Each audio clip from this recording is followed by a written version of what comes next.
Kā izveidot jaunu iepirkuma sludinājumu? Dodamies uz sadaļu iepirkuma sludinājumi. Sadaļā iepirkuma sludinājumi cilnē Man iepirkumi jūs redzat visus savus izsludinātos iepirkumus. Katram iepirkumam ir iespējams dažādas darbības. Jūs varat labot iepirkumu, atcelt iepirkumu, dublēt iepirkumu, apskatīt iepirkumu vai dzēst iepirkumu. Lai pievienotu jaunu iepirkumu, spiežam pogu Pievienot iepirkumu. Sadaļā Pamata informācija ievedam iepirkuma nosaukumu. Automātiski tiek izveidots iepirkuma numurs. Izvēlamies darījumu veidu, iepirkums, rezervācija vai dinamiskais iepirkums. Sadaļā Apraksts varam aprakstīt mūsu iepirkumu. Ja vēlamies, lai sludinājums nebūtu publisks, bet būtu privāts, liekam ķeksi pie privāts sludinājums. Pēc saglabāšanas šeit parādīsies saite, kuru varēsiet nosūtīt saviem klientiem. Ja vēlamies, lai visi produkti būtu no viena ražotāja, ieliekam ķeksi, kad visi produkti no viena ražotāja. Izvēlamies publicēšanas sākuma datumu un laiku. Izvēlamies sludinājumu beigu datumu un laiku. Pēc noklusējuma tiek piešķirtas 7 dienas. Ja vēlamies, lai automātiski tiek pagarināts termiņš un neviens nav pieteicies, uz sludinājumu ieliekam ķeksi šeit. Un norādām, par cik dienām vēlamies pagarināt sludinājumu. Norādām piegādes radiusu un piegādes adresu, no kura mēs reiķinām piegādes radiusu. Spiežam nākamais solis. Sadaļā Preces mēs pievienojam, kādas preces vēlamies iegādāties. Spiežam pogu Pievienot preci. Ievedam preces nosaukumu. Izvēlamies grupu, kategoriju un veidu. Ievedam nepieciešamo daudzumu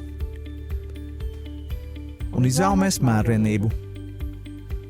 Ja vēlamies, ka piegādātājs var piegādāt arī mazāku daudzumu, ieliekam ķeksi, var pieteikt mazāku daudzumu un norādām, cik ir minimālais daudzums, ko vēlamies saņemt no viena piegādātāja.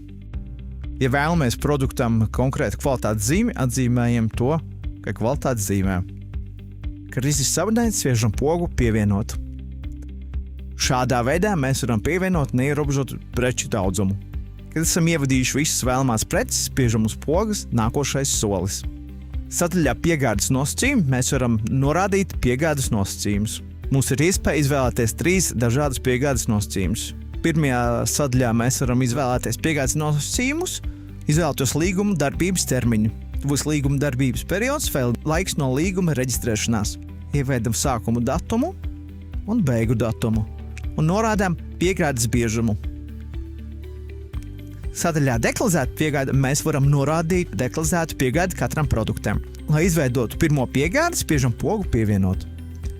Tad izvēlamies, kādus produktus mēs vēlamies šajā piegādē saņemt. Norādam, kādu daudzumu mēs vēlamies saņemt šajā piegādē.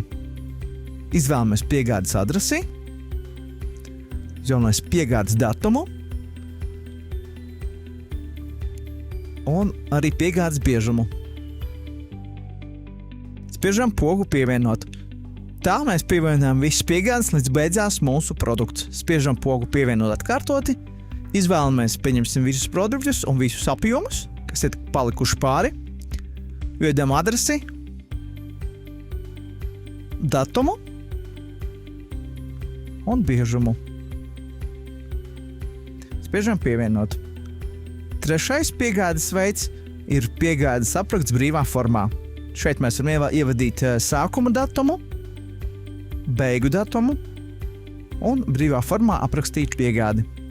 Kad esam izvēlušies vienu no 3 piegādes veidiem, spiežam pogu nākošais solis. Sadaļā Līguma nosacījumi mēs ievadam līguma sākuma datumu, līguma beigu datumu. Ja mums ir kādi maksājuma nosacījumi un termiņi, tos mēs varam rakstīt šeit. Ja ir kādi papildus līguma nosacījumi, tos mēs varam uzrakstīt šeit. Ja vēlamies, varam pievienot līguma paraugu. Kad visu esam savadījuši, spiežam pogu Datu pārbaude. Pēc pogas nospiešanas tiek izveidot sadaļa kopsavilkums, kurā var apskatīt visu savu iepirkumu. Ja viss atbilst nepieciešamam, spiežam pogu Publicēt. Jūs esat izsludinājis jaunu iepirkumu sludinājumu.